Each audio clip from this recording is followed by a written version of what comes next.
தைப்பூசம் வந்ததையா தைப்பூசம் வந்ததையா தரையெல்லாம் மேகம் வந்து நீராட்டும் நேரமையா ஆண்டி குமரனுக்கு அபிஷேகம் நடக்குதையா சந்தனம் பன்னீரும் திருநீரும் மணக்குதையா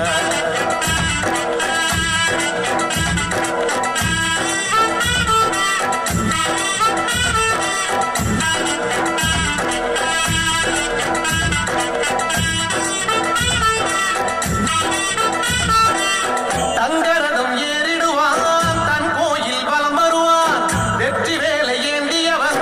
வீரனை போற்றிடுவான் அந்த ஆண்டி அவனின் பார்வை கண் திறக்கும்